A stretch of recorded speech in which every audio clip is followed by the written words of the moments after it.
I've been thinking about making myself a watchmaker's toolbox. Been wanting to make one for quite some time, but never really had the confidence to do it. Anyway, I thought I'd give it a try, and here's what my effort turned out like.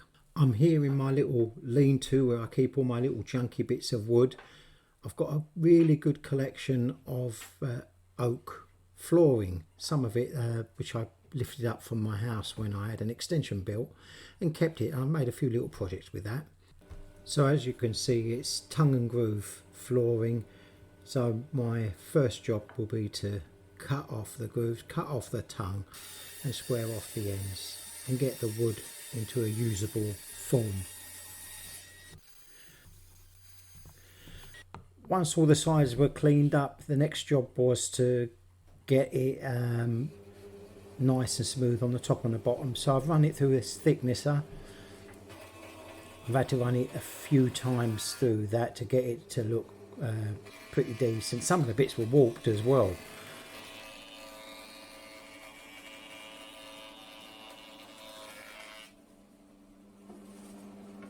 But as you can see there, they come out looking really well. My next job was to cut the wood roughly to the sizes that I needed, not exactly at this point, just something to work with so that I could glue the bits together to create panels.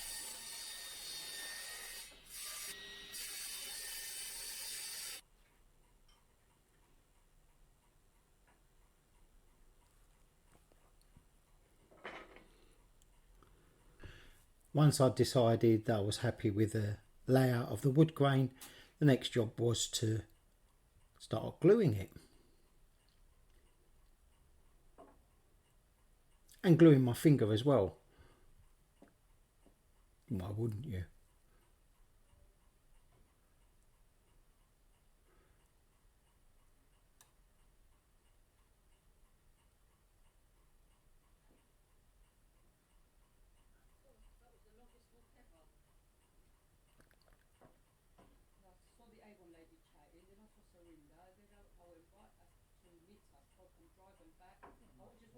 Check the road date as well, what's to get an idea, feel. Huh? It's actually quite funny trying to narrate one of your own films because you're looking at it and you're thinking, what can I say here? But there ain't really much you can say, so you stay quiet. And then people think maybe there's something wrong with the volume on their computer when there isn't. It's just because the narrator ain't got nothing to say. So then what the narrator does, starts rambling on about all sorts of rubbish, like not knowing what to say, hoping for the next scene so he can explain something. Maybe I should have edited this a little bit shorter. Anyway, we get in there.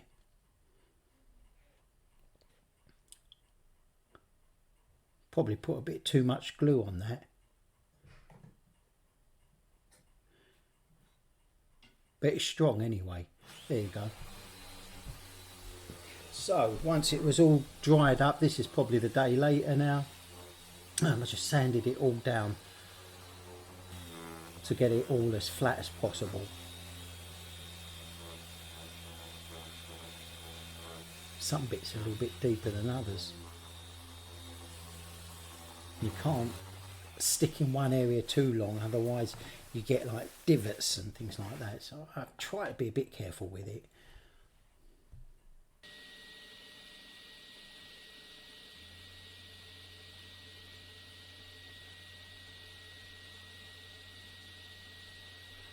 Right, so this is me trimming it down to the exact sizes that I need now. And getting all my boards to be identically sized on opposite sides.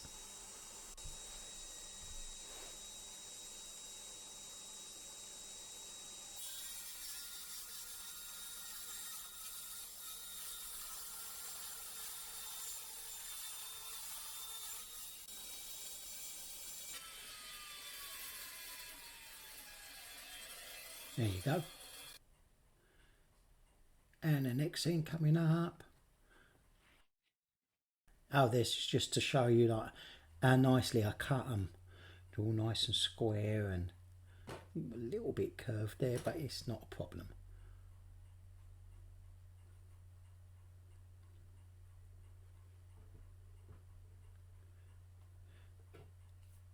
So this next stage is where I dovetail the actual case. I'm not great at doing this, and it does take a little bit of practice, but when you do get it right, the end result is brilliant.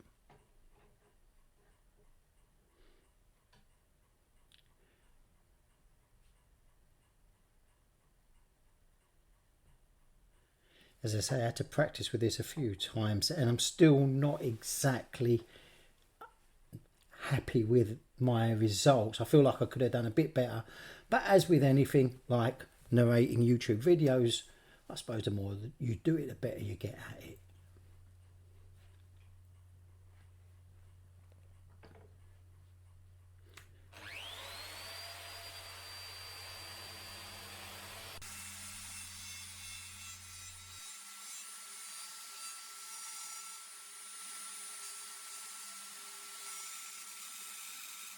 So I take a pass across the wood first of all, and then start going into the grooves. This is to avoid what they call chip out. Just basically means that the wood just breaks off on the end, so you try to clean it off before it does that. And there you go.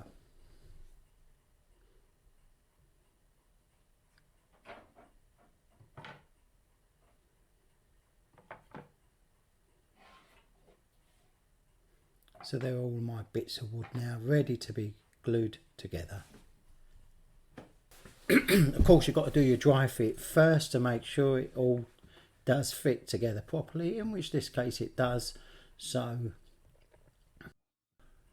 next stage, it's all glued up and clamped, and I've left it overnight. While I'm doing that, it's another little piece which I was going to add on, because I'm going to have 4 little drawers at the top of the unit, which are going to be divided by a small kind of partition thing. I didn't want the end grain showing, so I decided to put a little slip of wood on the front of it. You'll see what I mean in the next shot once I've put it in, thrown the super glue all over the place as well.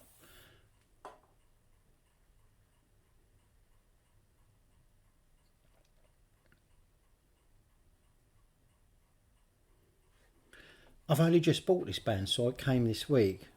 Best thing I've bought for ages. I don't know how I sort of worked with it. Well, I do. I used to use a table saw for everything, but having that bandsaw really helped.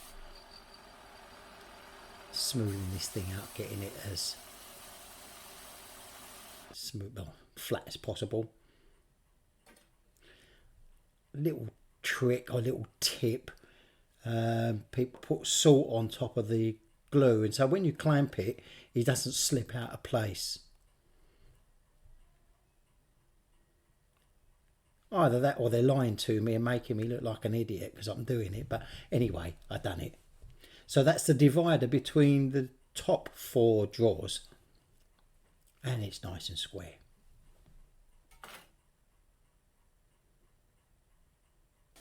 Whoop, bandsaw again. This time I'm cutting up for the, oh, where I've gone, there I am. Cutting up for the actual drawer sides now.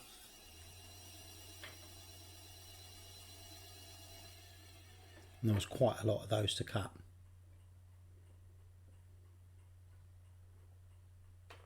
So to begin with, I'm just working on the front little drawers.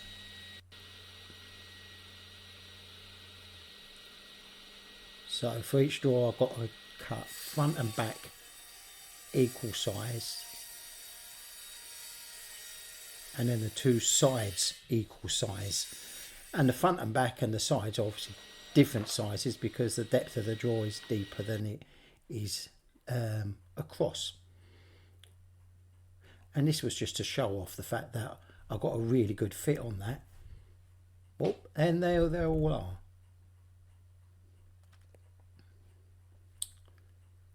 So here's a good thing. I watched this on YouTube where someone did this finger jointing carpentry thingy. Anyway, it's just a piece of wood in another piece of wood, and you'll see how it works. It's really effective.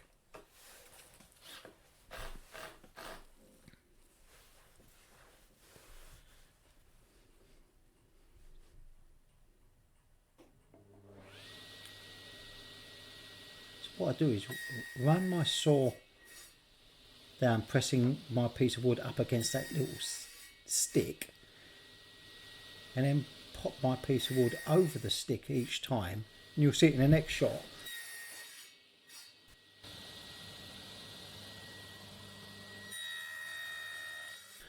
There you go, look. It's a really nice, neat cut. And then when it comes to putting these two bits of wood together, once you've done the second bit, third bit, etc., the joins are amazing.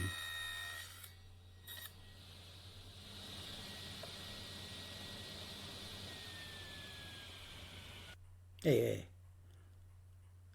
Look, I even mark them up as well, left and right, and I still get it wrong.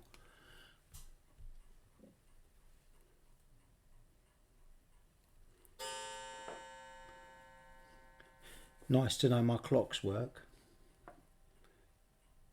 That's, yeah, 15 minutes slow.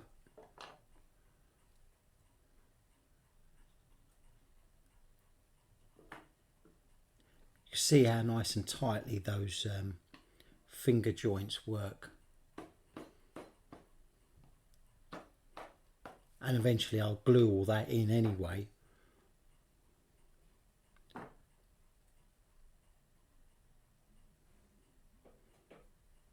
Don't look at those shoddy ones because I just ain't pressed them in enough. That's how good they really are.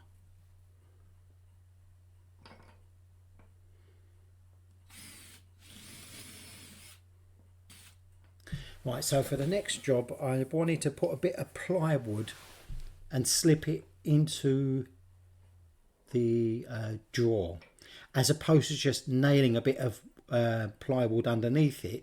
I wanted it to slide into the drawer so it never ever comes out. So first thing I did was lock the drawer that I was going to work on onto a work surface. That's the cutter that I'm going to use.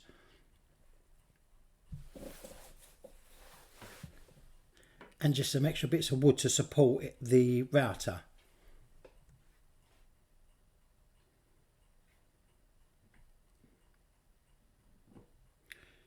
And what I've got to do here is just run a groove all around the inside at the bottom of the drawer,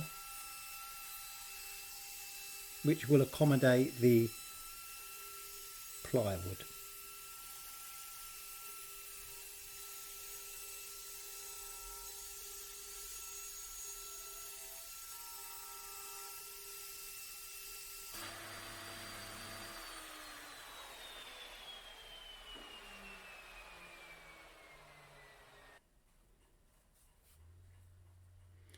And there's a bit of plywood.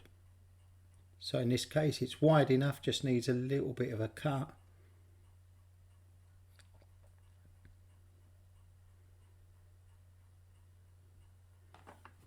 And what I do is put it on my table saw and bring a tooth right onto the mark where I want it to cut.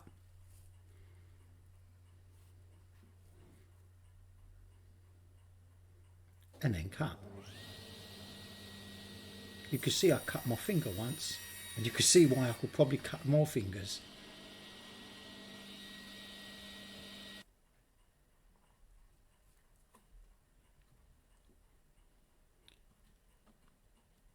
Again, that goes in really tightly as well.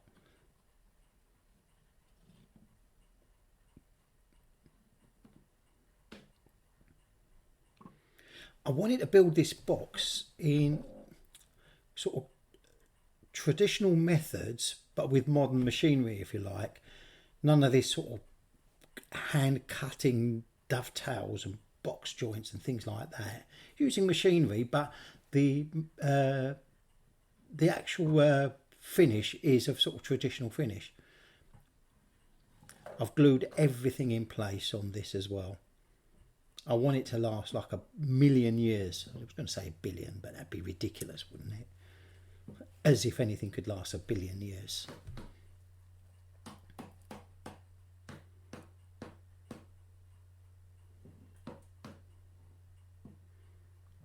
Oak is such a nice wood to work with.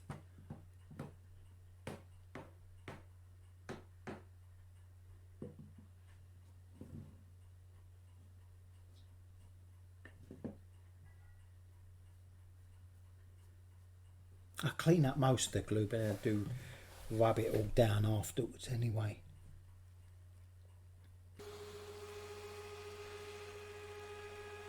So here's something I've never done before. Using my spindle tool. I've never used it. I had to order some blades for it, and I set them up to put grooves on the side of the drawers which will receive the runners.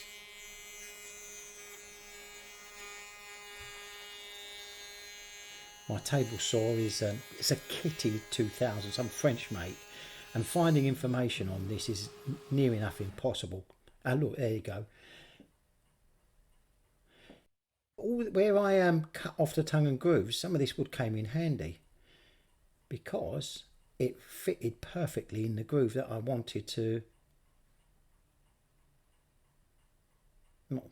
Well, it fitted perfectly in the groove I cut out for the drawer. That's what I meant to say. Super gluing all this stuff in, and I think this super glue is sufficient. It's not like it's taking knives and forks or anything heavy anyway. Good picture of my head there. I could see I could see my skull. I never used to be able to see my skull. You know, like they measure carpets by how many, I don't know, is it tufts per square inch or something like that? Well, my head used to be like a carpet head once. No, it ain't. Now it's like a worn out rug. That was me just testing the drawer to make sure I've got the first slider in the right position, and then I can start working from there.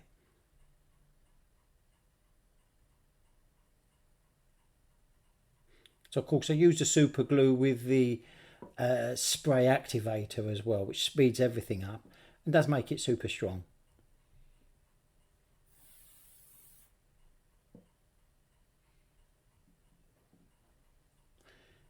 With this particular one, what I did initially was marked the inside of the unit using that little piece of square wood you see down there on the left. That was a little bit awkward. And then later on I decided if I can actually cut strips to the height of where I want everything, it will be even better. And which is what I did, and it worked out fine. Anyway, this one did come out all right. And there you go. There's the rest of them. It's starting to look like a nice unit now.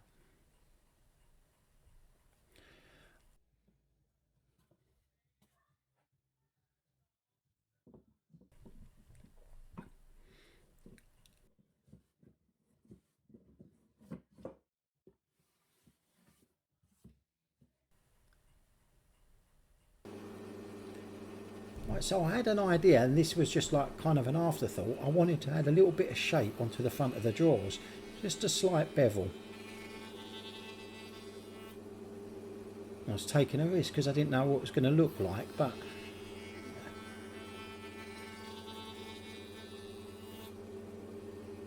fortunately it looked pretty good. Yeah, you can see it there. Just gives it a little bit more styling. Next, put the back on.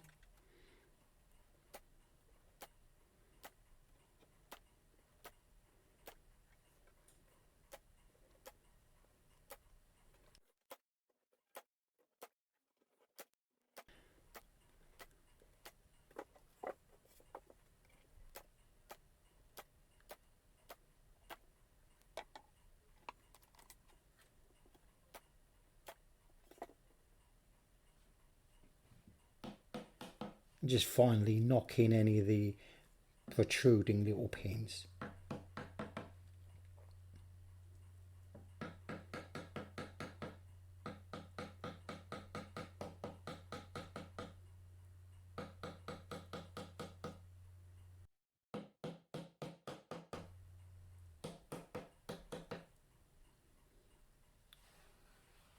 So now I'm going to give the case its sort of final, coming almost to the final sanding. I'm using a 320 here with the orbital sander.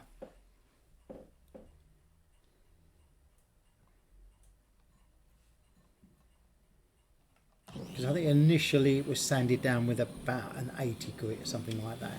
So it was rough. So the 320 starts to make it really smooth. You can really tell the difference. And finally, before I finish off everything on this, I'm just rounding off the edges ever so slightly with a very fine paper, just so that the edges of the wood are clean and uniform looking and not too sharp. I also use that very same fine paper to go over the whole box by hand as well. And this is what I'm going to use to colour it. Linseed oil. I was going to try and say Jacobean or Jacobean, whatever you want to call it. It's a really nice colour.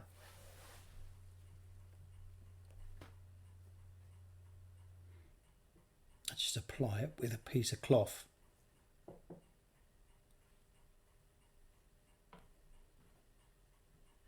It does say on the tin that you should put 3 or 4 coats and wait 6 hours between.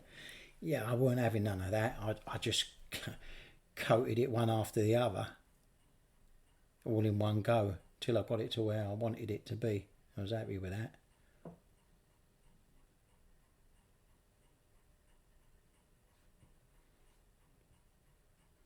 I know it weren't important, but I thought I'd do a lot of the inside as well. Although I didn't do the inside of the back. But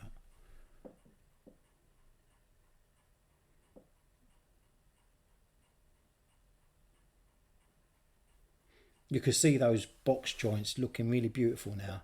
They've really become a feature of the box. And that grain has come out, really sprung out at you. Next thing I'm using is this micro crystalline wax polish. I use it on my clocks. I don't know if it's for wood as well, but whatever. It's really good stuff.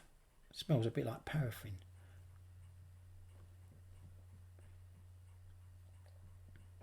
Now this will protect the wood anyway. So I've gone over it with this a couple of times. This is particularly good stuff because you can polish it straight away. You ain't got to wait for it to go off or anything.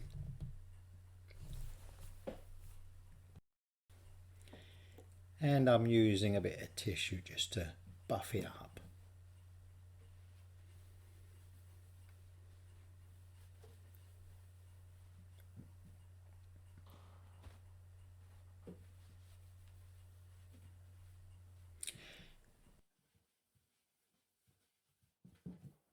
A little bit of beeswax on the runners,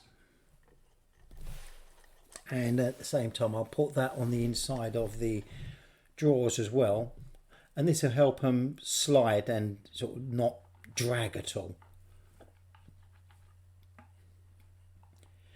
It really made a lot of difference once I'd done that, just how easy the drawers slide in and out.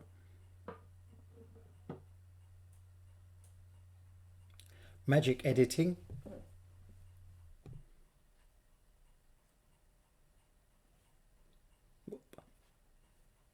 And the last one.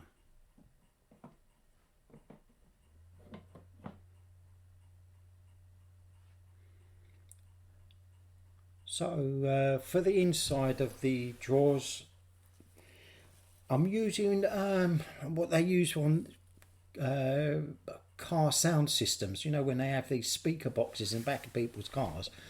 Well, I had some of this stuff left over from a long time ago.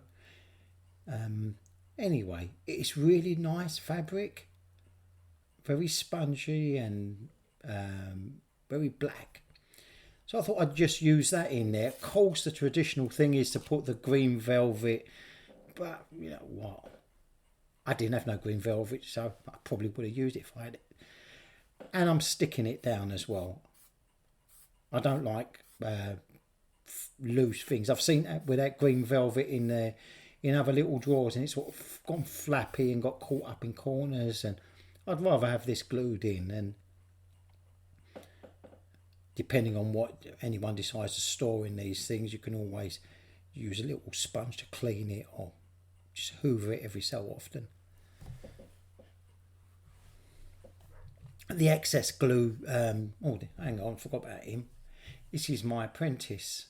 This is Pepper. Comes in because you think there's food in there, but there ain't. Right, so I'm now just marking off the front of the unit to put the buttons on. Not the buttons, the knobs. Sorry, distracted by my phone buzzing away, which is annoying.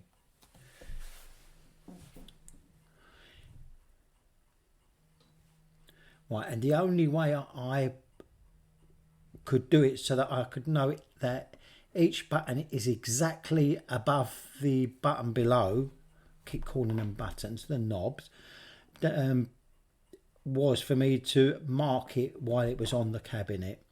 Because I've made something before where I thought I had it spot on and did all sort of measuring things, and then when I put this unit together it weren't as exact as I wanted it to be. So now I've done it working off of the unit. Drill a couple of holes, get rid of the tape, push the screw up and turn the knob, and there you go.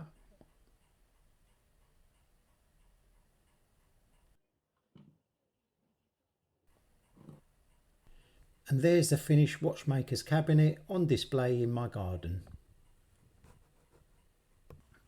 I put it... Well, that one's ringing dead on time.